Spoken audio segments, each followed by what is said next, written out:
ओम शांति। ओम शांति।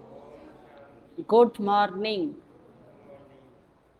आज प्यारे बाबा के 18 अगस्त 2022 के साकार महावाक्य हैं।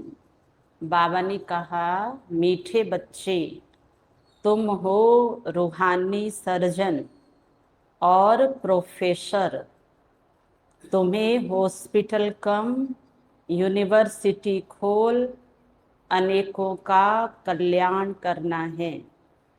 प्रश्न है, बाप भी धर्म स्थापन करते और अन्य धर्म स्थापक भी धर्म स्थापन करते, दोनों में अंतर क्या है? उत्तर है, बाप सिर्फ धर्म स्थापन करके वापस चले जाते, लेकिन अन्य धर्म स्थापक अपनी प्रारब्ध बनाकर जाते हैं। बाप अपनी प्रारब्ध नहीं बनाते। अगर बाप भी अपनी प्रारब्ध बनाए तो उन्हें भी कोई पुरुषार्थ कराने वाला चाहिए। और बाबा के लिए कहा है, बाबा ए करता है, ए भोगता है, अकाय है, अयोनि है, ए जन्मा है, निराकार है। बाकी हम सभी, चाहे धर्म पिताओं की आत्माएं हैं, चाहे देव आत्माओं की आत्माएं, चाहे पुण्य आत्माएं, चाहे पाप आत्माएं, महान आत्माएं, हम सब आत्माएं हैं। हमें इस रंगमंच पर आकर के अपने जीवन को चलाने के लिए कर्म करने पड़ते हैं। श्रेष्ठ कर्म है तो सुखी जीवन है, और अगर श्रेष्ठ कर्म नहीं है तो दुख सुख आते रहेंगे। उसको प्रारब्ध कहा गया है। तो प्रारब्ध, प्राप्ति, खोया पाया, दुख, गम, इसमें हम आत्माएं ही आएंगी, परमात्मा इस चक्र में नहीं आते हैं। बाबा कहते हैं, मुझे बादशाही नहीं करनी है, मैं तो बच्चों की फर्स्ट क्लास प्रारब्ध बनाता हूँ। कमाई कराते हैं बाबा 21 जन्म की। गीत है, रात के राही थक जाओ, अब मंजिल बहुत दूर है। यही है ना? देखो ना, पुरुषार्थ में जो थकावट है उसके लिए फिर बाबा ने बोल दिया कि रात की राही बैठ जाओ, अब मंजिल आने वाली नहीं है मोहन भाई। हाँ, तो फिर थकते क्यों हो? बाबा कहते हैं, तुम रूहानी मिलिट्री हो, सर्जन हो, तुम सर्जरी करते हो, सिधाई सीधा सर्जरी, नब्ज नहीं देखते हैं। आए और जो आत्मा में विकार है उसे खींच लिया बिना दर्द के और जाओ, ठीक हो गए। ऐसे हैं हम, याद रखिए। तो रात के राही थक मत जाओ, अब सुबह की मंजिल आई की आई। ओम शांति। यह गीत जैसे कि बच्चों ने बनाया है, गीत का अर्थ तो और कोई जान भी ना सके। बच्चे जानते हैं अब घोर अंधियारा पूरा होता है, धीरे धीरे अंधियारा होता गया है। इस समय कहेंगे घोर अंधियारा, अज्ञानता का, विकारों का। ज्ञान का सूरज चमका दे भगवान, आज अंधेरे में है हर इंसान। तो देखो यहाँ तो कितनी रोशनी है, बाहर भी फुल रोशनी है। रात को भी इंसान ने लाइटें जगा करके दिन बना दिया, तो भी कह रही है आज अंधेरे में है हर इंसान। ज्ञान का सूर्य चमका दे भगवान। तो आत्मा को ज्ञान सूर्य परमात्मा की ज्ञान की रोशनी ही मंजिल दिखाती है।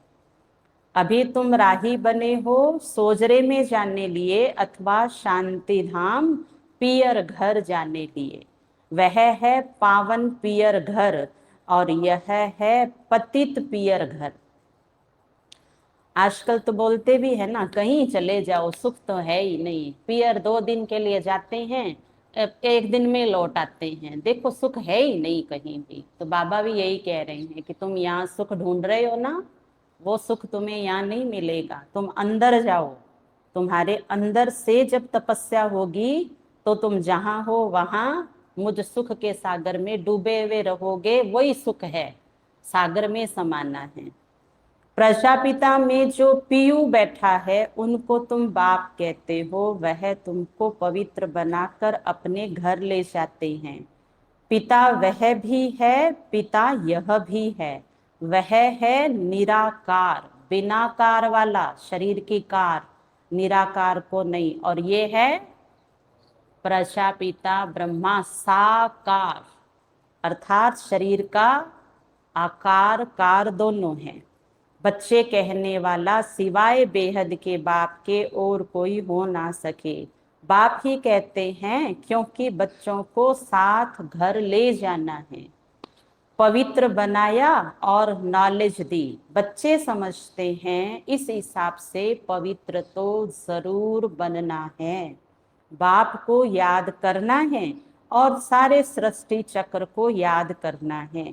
इस ज्ञान से तुम एवर वेल्दी बनते हो। कोई कहते हैं हमारे लिए कोई सेवा बोलो। बाबा का कोई बच्चा कह रहा है बाबा आज आया हूँ, बोलो मेरे लिए क्या सेवा है। तो कोई है ऐसा क्लास में आज? हाँ, सोच के हाथ उठाना, क्योंकि फिर आगे हाथ रिकॉर्ड हो रहा है, बाद में मत कहियो कि देखो ये क्या बात हुई। सेवा मैंने तो सोचा था कोई ऐसे ही बस कल जन्माष्टमी है तो कुर्सियां जचवाएंगे, है ना, या कहेंगे कल प्रसाद बांट देना, इतना ही बोल लेंगे। अब उठाओ हाथ सोच के। अच्छा, ओहो क्या बात है। तो सुनो, अब करके भी दिखाना। तो कोई कहते हैं हमारे लिए कोई सेवा है, तो बोलो सेवा यही है, 3 पैर पृथ्वी के दे दो, लाओ। अब उसमें रूहानी कॉलेज और हॉस्पिटल खोलो। अब हाथ उठाओ जिन्होंने उठाया था।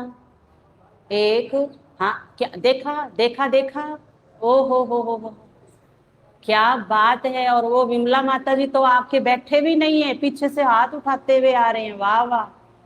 हाँ, बाबा कहते हैं बच्चे ध्यान से सुन के फिर अब आगे चलना, क्योंकि अगर आपके पास 3 पैर पृथ्वी है तो सेंटर तो बना हुआ है, आप उसमें गीता पाठशाला चला सकते हैं। तो उन पर कोई बोझा भी नहीं पड़ेगा। हॉस्पिटल खोल देंगे ना जो, उन पर सेवा का बोझ नहीं रहेगा, वो छूट जाएंगे। इसमें मांगने की तो कोई बात ही नहीं है। राय देते हैं कि अगर तुम्हारे पास जमीन है, पैसे है, तो रूहानी हॉस्पिटल खोल लो। ऐसे भी बहुत हैं जिनके पास पैसे नहीं हैं, वह भी हॉस्पिटल कम यूनिवर्सिटी खोल सकते हैं। आपकी प्लॉट बाबा देख आया, आपका बंद घर बाबा देख आया, तब बात कर रहा है। क्योंकि ये पैसा पैसा पैसा जो है ना, बाबा ने भी छोड़ दिया। आज क्या कह रहा है, वो तुम्हारी जगह पड़ी है ना, मुझे तो जगह से मतलब है। हाँ हाँ, चालाक बाबा है। आगे चल तुम देखेंगे बहुत हॉस्पिटल खुल जाएंगे, तुम्हारा नाम रूहानी सर्जन लिखा होगा। रूहानी सर्जन और प्रोफेसर। रूहानी कॉलेज व हॉस्पिटल खोलने में कुछ भी खर्चा नहीं है, क्योंकि 3 पैर पृथ्वी पर कब बाबा का सेंटर बन जाता है, सबको हैरानी है आज तक कि मन ना था, चित ना था, और देखो बाबा का घर तैयार हो गया। जादूगर बाबा बच्चों की बुद्धि पे जादू कर देते हैं। मेल अथवा फीमेल दोनों रूहानी सर्जन अथवा प्रोफेसर बन सकते हैं। आगे फीमेल नहीं बनती थी, व्यवहार कार्य पुरुषों के हाथ में था, आजकल तो माताएं निकली है। तो अब तुम भी ये रूहानी सर्विस करते हो, ज्ञान की चटक लगी हुई हो, फिर किसी को भी समझाना बड़ा सहज है। घर पर बोर्ड लगा दो, कोई बड़ी हॉस्पिटल कोई छोटी भी होती है। अगर देखो बड़ी हॉस्पिटल में ले जाने वाला पेशेंट है तो बोलना चाहिए कि चलो हम आपको बड़ी हॉस्पिटल में ले चले। तो छोटी हॉस्पिटल है गीता पाठशाला ब्रह्मा कुमारी, फिर उससे बड़ी है ये जिला स्तर की, है ना, सेंटर, और इससे भी पावरफुल आ गया पेशेंट तो उसको मधुबन लेके जाना है। वहां बड़े बड़े सर्जन हैं, छोटे सर्जन बड़े सर्जन के पास भेज देते हैं, अपनी फीस ले लेते हैं, फिर समझते हैं यह मरीज ऐसा है, इसको बड़ी हॉस्पिटल में ले जाना चाहिए, ऐसी राय देते हैं। तो ऐसे सेंटर खोल, बोर्ड लगा दो, झोला छाप डॉक्टर बन के चलने की जरूरत है। झोला छाप भी तो होते हैं ना। हाँ, समझ में आया। मिली गांठ और बन गए पंसारी। तुझे तो मैं सारा यही ज्ञान सुना के मेरे घर में ही बाबा से मिला दूंगा, सेंटर और मधुबन जाने की जरूरत ही तेरे को नहीं है। ये झोला छाप डॉक्टर है। तो मनुष्य वंडर खाएंगे, ये तो कॉमन समझने की बात है। कलयुग के बाद सतयुग जरूर आता है। भगवान बाप ही नई दुनिया स्थापन करने वाला है। ऐसा बाप मिल जाए तो हम क्यों ना वर्षा लेवें। मन वचन कर्म से इस भारत को सुख देना है। मन वचन कर्म सो भी रूहानी, क्योंकि हम जाएंगे रूहानी विलायत में। विलायत में जाने के लिए विलायत का ढंग सीखना पड़ता है। तो बाबा कह रहे हैं बच्चे आप चलेंगे परम धाम, फिर वहां से आएंगे सतयुग में, तो मैनर्स चाहिए। बाबा कहते आप बच्चे सत्य हैं, इसमें कोई दो राय नहीं है, आप रियल हैं, लेकिन मैनर्स अगर नहीं है, VIP, वी माना वैल्यूज, इन आई माना इन, और पी माना पर्सनैलिटी। अगर मेरे व्यवहार में, मेरे संस्कारों में अगर सभ्यता नहीं है, वैल्यूज नहीं है, मुझे बात करने का ढंग नहीं है, चलने बैठने का तौर तरीका मेरा VIP जैसा नहीं है, तो फिर मेरा टिकट उस रॉयल घराने के घर में, महल में कटने वाला नहीं है। ध्यान रखिए, मैनर्स, बाबा ने कहा था ना, सत्यता है आप बच्चों में, लेकिन सभ्यता बहुत जरूरी है। मनसा अर्थार्थ याद और वचन तो सुनाते ही दो हैं, मन मना भव और मद्याजी भव। बाप और वर्षे को याद करो, दो वचन हुए ना। वर्षा कैसे लिया, कैसे गवाया, यह है चक्र का राज। बुढ़ियो,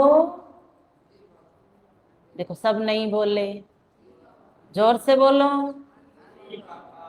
बाबा कल से बूढ़ी माताओं को ऐसे याद कर रहा है, और इतना याद कर रहा है कि जैसे इनके द्वारा कोई चमत्कार आज होने वाला है। कल किया कोई, आज कर दिखाना। सुनो अभी बूढ़ियों। हाँ जी, हाँ कल बाबा बोले थे, बुढ़िया तुम हो बढ़िया, तुम मेरी हम जिन्स हो।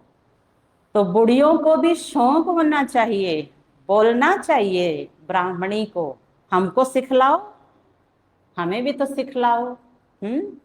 बूढ़े बूढ़े भी समझा सकते हैं, क्या समझाओ।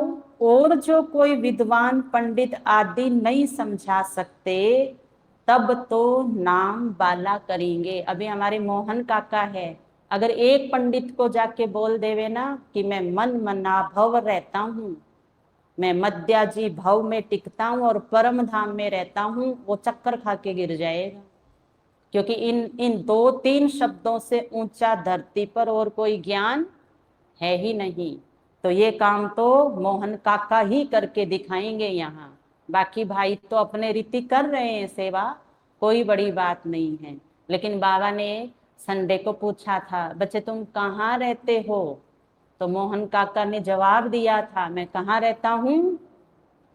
परम धाम में रहता हूँ। देखो, कोई कोई तो जाग के आते हैं, थोड़ी देर टिकते हैं, और काका तो सारा दिन ही वहीं रहते हैं।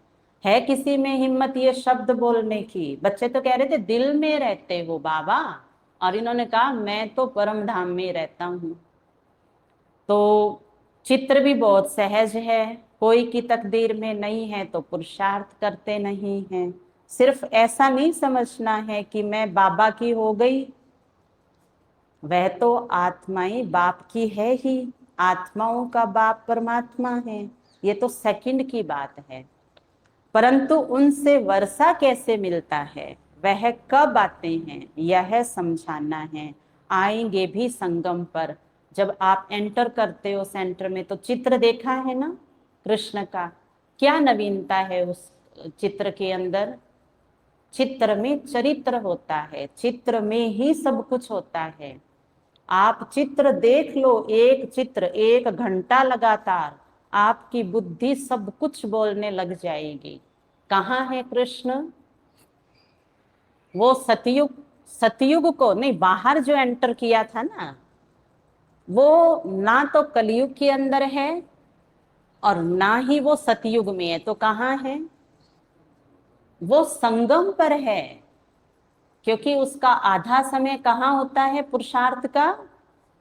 संगम युग पर होता है। वो बीच में है और स्वर्ग को पकड़ रखा है और उसको जोर से पैर मार रहा है। तो हम जब तक स्वर्ग को, लक्ष्य को पकड़ के नहीं रखेंगे, तब तक संगम पर टिक नहीं पाएंगे और कलयुग को लात मार नहीं सकेंगे। इसलिए बाबा कहते हैं बच्चे बीच में सदा रहो, दो लोगों के बीच में नहीं, दो जनों की बात के बीच में नहीं, ये तो अपनी बात चल रही है। वर्षा बाबा से मिलता है, संगम पर बाबा आते हैं और समझाते हैं सतयुग में तुमने इतने जन्म लिए, त्रेता में इतने जन्म, और 84 का चक्र पूरा हो गया, अब फिर से स्वर्ग की स्थापना होनी है। सतयुग में और कोई दूसरे धर्म होते नहीं। कितनी सहज बात है। अब माताएं आंसर कर दो, नहीं तो फिर बाबा याद करेगा आपको 60 वर्ष से ऊपर वाले। हाँ लक्ष्मी माता जी, कल भी बाबा ने याद किया था आपको, अब फिर से जी बाबा बोलना सबसे जोर से। कितनी सहज बात है।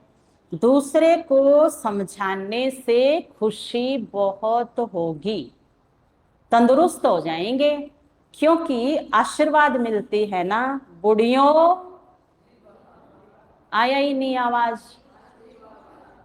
अभी भी नहीं आया। हाँ अब अच्छा सा आया। बुढ़ियों के लिए तो बहुत सहज है, यह दुनिया के अनुभवी भी है। किसको ये बैठ समझाए तो कमाल कर दिखाए। सिर्फ बाप को याद करना है और बाप से वर्षा लेना है। जन्म लिया और मुख से मम्मा बाबा कहने लगते हैं, क्योंकि ज्ञान में चलने वाली बुजुर्ग माताएं युवा को समझा रही है। क्या समझा रहे हैं? शांति से बैठो, शांति से भगवान को याद करो, शांति से कमाओ, शांति से खाओ। देखो अब ये ज्ञान कोई बाहर वाली बुजुर्ग माता में हो सकता है? नहीं हो सकता है। वो तो खुद हाय हाय और सबको लगा रखा है हाय हाय। सिर्फ बाप को याद करना है। जन्म लिया और मुख से मम्मा बाबा कहने लगते हैं। तुम्हारे आर्गन्स तो बड़े बड़े हैं, तुम तो समझकर समझा सकते हो। बुढ़ियों,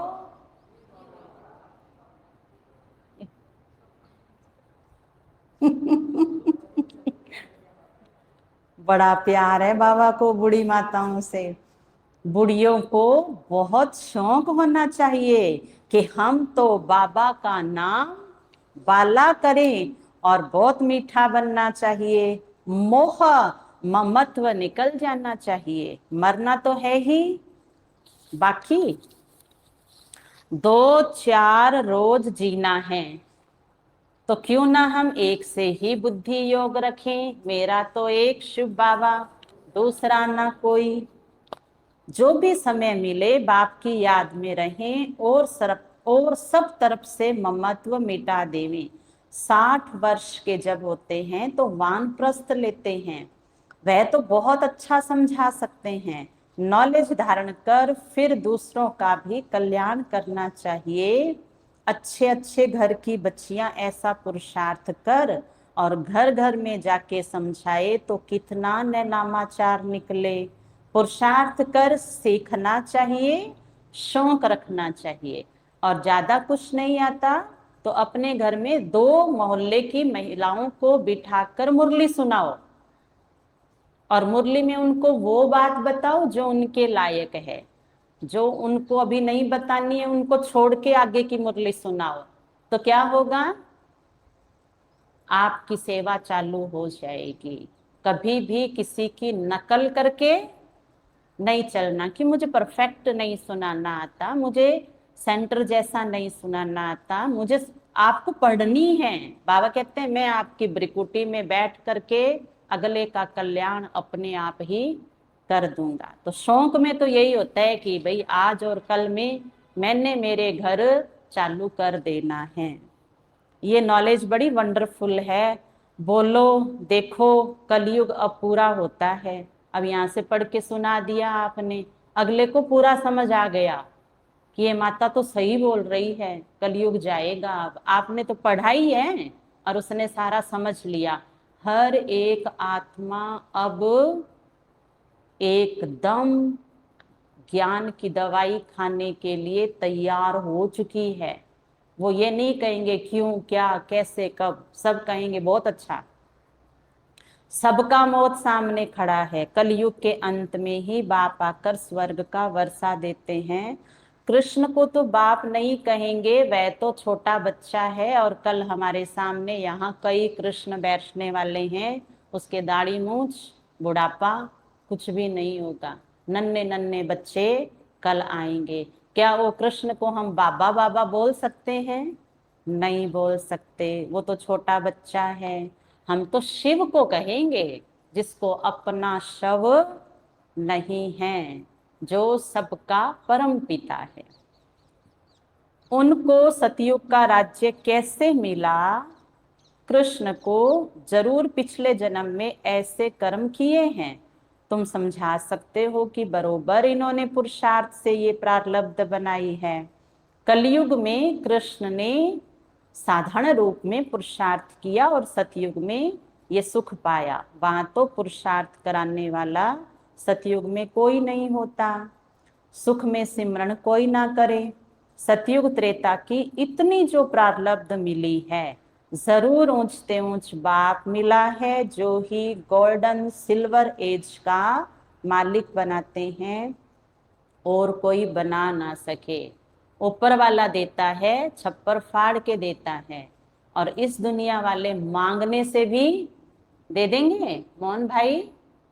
हाँ, मांगने से भी नहीं देते हैं, कहते तू तेरी करनी तेरी भरनी। तो बाबा कहते आत्मा आत्मा को नहीं देती है, और परमात्मा आत्मा को ऐसा माला माल कर रहे हैं कि जो युगों युगों तक बैठ करके खाएंगे और स्वस्थ और रहेंगे। खुश तो इतना रहेंगे कि दूसरे की खुशी कभी कम नहीं होगी। और यहाँ तो हाहाकार मचा हुआ है कलयुग में। मेरा तो मेरा और तेरा भी किसका? तेरा भी मेरा। तू और खुश रहे, मैं होने नहीं दूंगा। मुझे चैन नहीं मिलेगा। कब तक? जब तक तेरा चैन ना छीन लूं। चैन भी छीन के चले जाते हैं ना। हाँ, बाबा कहते मैं ऐसी दुनिया नहीं बनाता हूँ, मैं जो बना रहा हूँ ना, सामने देखो ऐसी दुनिया आ रही है। और आजकल तो वीडियो भी इतने प्यारे प्यारे बने हैं स्वर्ग के, ऐसे लगता है जैसे पहुंच गए हैं उसमें। ये है हमारे परम पिता की कमाल। भगवानुवाच है, मैं तुम्हारी प्रारब्ध फर्स्ट क्लास बनाता हूँ। ये आदि सनातन देवी देवता धर्म की स्थापना होती है। स्थापना यहाँ ही करानी है, करनी है। कराने वाला एक बाप है। और जो धर्म स्थापन करते, बुद्ध, क्राइस्ट, वो तो एक दो के पीछे यहाँ आते रहेंगे। धर्म स्थापन करने वाले प्रारब्ध बना जाते हैं। बाप को तो अपनी कमाई इकट्ठी करके अपने पास रखने की जरूरत नहीं है। नहीं तो बाबा को भी कोई पुरुषार्थ कराने वाला चाहिए। शिव बाबा कहते हैं मुझे कौन पुरुषार्थ कराएंगे? क्या नदी कहेगी सागर में तुझे भर देती हूँ? तालाब बोलेगा, मटका बोलेगा कि अरे सागर आप तो खाली पड़े हो। तो बाबा कौन है? फुल। बाबा को कोई फुल नहीं कर सकता। बाबा कहते मेरा पार्टी ऐसा है, मैं बादशाही नहीं करता हूँ, ये ड्रामा बना बनाया है। बाप बैठ समझाते हैं मैं तुमको सभी वेदों शास्त्रों का सार समझाता हूँ। और वो सार क्या है? आपको प्रसन्न रहना है। तो बुद्धि के कंप्यूटर पे क्या कर दो? 63 जन्म की बातें और संस्कारों पे फुल बिंदी लगा दो। संगम पर हो, मेरी गोद में हो। तुरंत बिंदी लगाना सीखो। एक बिंदी लगाई 10, दो बिंदी लगाई, दूसरी लगाई 100, फिर तीसरी लगाई तो 1000। बिंदी माना अच्छा अच्छा सोचो, अच्छा अच्छा होता जाएगा। ये सब वेद शास्त्र भक्ति मार्ग है। अब भक्ति मार्ग पूरा होता है, वह है उतरती कला। अब तुम्हारी है चढ़ती कला। कहते हैं ना, चढ़ती कला सर्व का भला, सब मुक्ति जीवन मुक्ति को पा लेते हैं। फिर पीछे 16 कला से उतरते उतरते 9 कला में आना है। ग्रहण लग जाता है। ग्रहण थोड़ा थोड़ा होकर लगता है। ये तो है बेहद की बात। अभी तुम संपूर्ण बनते हो, फिर त्रेता में 2 कला कम होती है, थोड़ा काला बन पड़ते हैं। इसलिए पुरुषार्थ सतयुग की राजाई के लिए करना चाहिए। कम क्यों लेवें?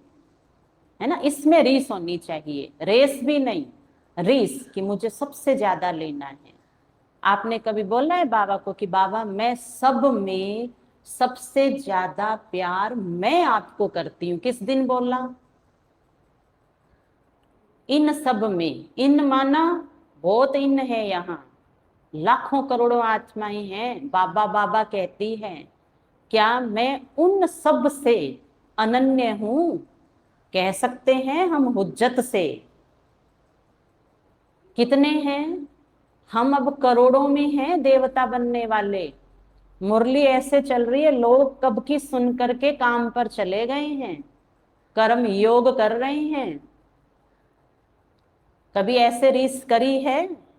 वो गोपिकाओं को दिखाया है ना, सबसे ज्यादा कृष्ण को मैं प्यार करती हूँ, मैं प्रेम करती हूँ।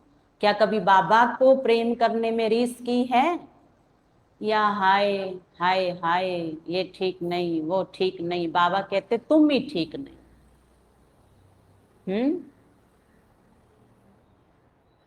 सब ड्रामा ओके है, और ड्रामा के ऊपर क्वेश्चन मार्क लगा के क्या हो गया, ये क्यों हो गया, ये कैसे हो गया।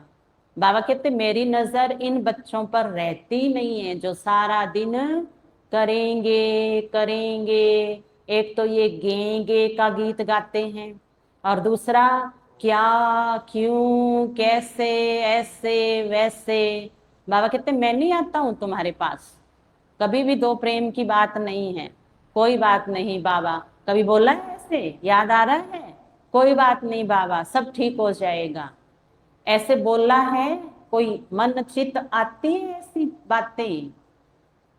सोचो मत, ये मत सोचो। जो बाबा सिखा रहा है ये सोचो, बाबा मैं सब आत्माओं में सबसे ज्यादा आपसे मैं प्यार करती हूँ, ये सोचो। तो बाबा का ध्यान आपने पूरे संसार से हटा के किस पे लगवा लिया? किस पे लगवा लिया? खुद के ऊपर लगवा लिया। और मेरे मीठे बाबा आप परम धाम में सो जाओ। कभी बोला है ऐसे? मैं संभाल लूंगी इस पूरे संसार को। आपने कहा है ना मैं बाप समान आत्मा हूं। बाबा जाओ आप सो जाओ। कभी बोला है? नहीं बोला ना। तो फिर क्या बोला? नई नई बातें किया करो। प्रेम में क्या पुरानी बातें होती है? पुरानी घिसी पीटी गे गे गे, वो नहीं। नया नया मंथन करो। और अभी तो देखो मौसम कितना सुहावना है। बाबा ने एक बार कहा था एक समय ऐसा आएगा जो समय ही आपको साथ देगा। और जब से ये कोरोना आया है उसके बाद से तो संसार बदल चुका है। संगम के नए जन्म का अनुभव करिए आप। चलो अब ध्यान रखना, रीस करनी है किसमें? पुरुषार्थ में नहीं, पुरुषार्थ शब्द बड़ा ही भारी है ना। हाँ, देखें सबसे ज्यादा कौन प्यार करता है, फिर बाबा संदेश भेजेगा नाम सहित, ये बच्ची और ये बच्चा, बस लाना है उस लिस्ट में। 8 8 वो याद है हनुमान जी की? हनुमान जी की लिस्ट याद है? छोटी डायरी में प्रभु किसका नाम है, किसका नाम है? और बड़ी डायरी में नारद का पहले है बड़ी डायरी में, और हनुमान का बाद में है। फिर छोटी डायरी देखने आया नारद, उसमें नारद का नाम ही नहीं है। पहले नाम से लेके लास्ट नाम किसका है? हनुमान जी का है। तो ये गाथाएं ऐसे नहीं गा रहे हैं, ये जिसने किया है ना उस आत्मा की ये गाथा है। तो हमें हनुमान बनना है। भक्ति तो आधा कल्प चलती है, बाबा ने चित्र बहुत अच्छे बनवाए हैं, इसमें अंधश्रद्धा की कोई बात नहीं है, विवेक की बात है। खुशी मनानी है, बाप आया है, अब बाप से हमें पूरा पूरा वर्षा लेना है। सबका अपना अपना पार्ट है, सब अपने अपने धर्म के अंदर अपना पार्ट बजाते हैं। भक्ति मार्ग आधा कल्प चलता है, यज्ञ तप तीर्थ आदि सब होंगे। बाप कहते हैं लेकिन मैं इनसे नहीं मिलता हूँ। जब तुम्हारी भक्ति पूरी होती है तब भगवान आते हैं। आधा कल्प है ज्ञान, आधा कल्प है भक्ति। झाड़ में क्लियर लिखा हुआ है, सिर्फ चित्र हो बिगर लिखित उस पर भी समझा सकते हो। चित्रों तरफ अटेंशन जाना चाहिए, इनमें कितनी वंडरफुल नॉलेज है। ऐसे थोड़ी है कि शरीर लोन लिया है तो उसको अपनी मिल्कियत समझेंगे, नहीं समझेंगे मैं किराएदार हूँ। यह ब्रह्मा खुद भी बैठे हुए हैं, उनको भी बिठाना है। जैसे किसी मकान में खुद मालिक भी रहते हैं और किराएदार भी रहते हैं, बाबा तो सारा समय इसमें नहीं रहेंगे। इनको हुसैन का रथ कहा जाता है। जैसे क्राइस्ट की आत्मा ने किसी बड़े तन में प्रवेश कर क्रिश्चियन धर्म स्थापन किया, छोटेपन में शरीर दूसरे का था, वह छोटेपन में अवतार नहीं था। नानक में भी पीछे सोल प्रवेश कर सिख धर्म स्थापन करती है। ये बातें वह लोग समझ नहीं सकते हैं, और ये है बहुत सहज समझने की बातें। पवित्र आत्मा ही आकर धर्म स्थापन करती है। अभी कृष्ण तो है सतयुग का पहला प्रिंस, उनको द्वापर में क्यों ले गए हैं? सतयुग में लक्ष्मी नारायण का राज्य दिखाते हैं, यह भी तुम जानते हो। राधे कृष्ण ही लक्ष्मी नारायण बनते हैं, फिर विश्व के मालिक बनते हैं। उन्हों की राजधानी कैसे स्थापन हुई यह किसी की बुद्धि में नहीं है। गा तो रहे हैं, नर करनी ऐसी करे नारायण बने, नारी करनी ऐसी करे लक्ष्मी बने, लेकिन करने का भी पता नहीं है, करने कराने वाले का भी पता नहीं है, और खुद का भी पता नहीं है। सबके पत्ते पेड़ से गिरे हुए हैं, और फिर कह दिया पत्ते पत्ते भगवान के कहने पर हिलते हैं, कण कण में भगवान है। कई बार बाबा कहते हैं सारा ही क्या कर दिया, सूत को मुंझा दिया है। तुम जानते हो बाप एक ही बार अवतरित होते हैं, पतितों को पावन बनाते हैं। कृष्ण जयंती पर भी सिद्ध करना है कि श्री कृष्ण ने तो ज्ञान दिया नहीं। कल सुना सकता है कोई सभा में सुबह कि कृष्ण गीता ज्ञान दाता नहीं है, कृष्ण गीता माता का बेटा है, और शिव गीता ज्ञान सुनाने वाले पिता हैं। तो कृष्ण कौन हो गए? पत्ता, बीज का पहला पत्ता। तो ये चीज बता सकता है कल कोई एक? बाकी सब इतने साल पढ़ाई पढ़ के तो कोई भी सर्जन बन जाए, हिम्मत रखनी चाहिए। बाबा ने कहा ना शौक रखो। शौक होता है वो चीज तो खाते हैं ना, पहनते हैं ना, बांटते हैं ना, उन बातों को तो सुनाते हैं ना, शौक होता है तो। मंथरा को देखा है? मंथरा को क्या था? नारद को क्या था? नारद को क्या था? शौक था ना। शौक कई तरह के होते हैं। नारद का शौक क्या था? अवेयर करना। तो कोई तो शौक रखो। हम्म शिव जयंती पर मनुष्य व्रत आदि रखते हैं, लोटी चढ़ाते हैं, सारी रात जागते हैं। यहाँ तो है ही रात। इसमें जितना जीना है उतना पवित्रता का व्रत रखना है। सारी रात है, सुबह शाम दिन रात। बाबा कहते फिर व्रत भी कैसा होना चाहिए? अखंड। व्रत धारण करने से ही पवित्र राजधानी के मालिक बनते हैं। श्री कृष्ण जयंती पर समझाना चाहिए कि कृष्ण गोरा था, अभी सांवरा बन गया है, इसलिए उसको श्याम सुंदर कहते हैं। कितना सहज ज्ञान है। श्याम सुंदर का अर्थ समझाना है, चक्र कैसे फिरता है। तुम बच्चों को खड़ा होना चाहिए। कैसे? क्लास में नहीं, सुनाने के लिए यहाँ सामने आके खड़ा होना चाहिए। शिव शक्तियों ने भारत को स्वर्ग बनाया है, यह किसी को पता नहीं है। बाप भी गुप्त है, ज्ञान भी गुप्त है, और शिव शक्तियां भी गुप्त है। तुम चित्र लेकर किसी के भी घर में जा सकते हो। बोलो तुम सेंटर पर नहीं आते हो, इसलिए हम तुम्हारे घर में आए हैं तुमको सुख धाम का रास्ता बताने। तो वो समझेंगे ये हमारे शुभ चिंतक है। यहाँ कान रस की बात नहीं है, कन रस की। पिछाड़ी में मनुष्य समझेंगे कि बरोबर हमने जीवन व्यर्थ गवाई, लाइफ तो इन्होंने बनाई। सुना आपने? बाबा हमारी बात कर रहे हैं, हमें देख के लोग कहेंगे कि इन्होंने तो कमाया और हमने गवाया। अच्छा, मीठे मीठे सिखिल दे बच्चों प्रति माता पिता बाप दादा का याद प्यार और गुड मॉर्निंग। रूहानी बाप की रूहानी बच्चों को नमस्ते।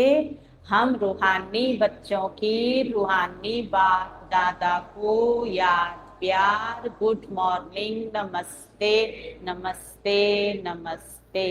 मेरे बाबा, मीठे बाबा, प्यारे बाबा, आपका शुक्रिया, बहुत बहुत शुक्रिया। धारणा के लिए सार। नष्ट मोहाबन, एक बाप से ही अपना बुद्धि योग रखना है। देही अभिमानी बन, यही शिक्षा धारण करनी और करानी है। मन वचन कर्म से भारत को सुख देना है।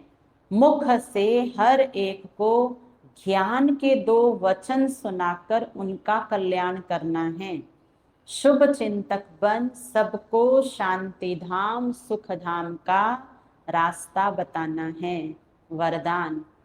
बेफिक्र बादशाह की स्थिति में रह वायुमंडल पर अपना प्रभाव डालने वाले मास्टर रचयिता भव। जैसे बाप को इतना बड़ा परिवार है फिर भी बेफिक्र बादशाह है। सब कुछ जानते हुए देखते हुए बेफिक्र, ऐसे फॉलो फादर करो। वायुमंडल पर अपना प्रभाव डालो। वायुमंडल का प्रभाव आपके ऊपर नहीं पड़े, क्योंकि वायुमंडल रचना है और आप मास्टर रचयिता हो। रचता का रचना के ऊपर प्रभाव हो।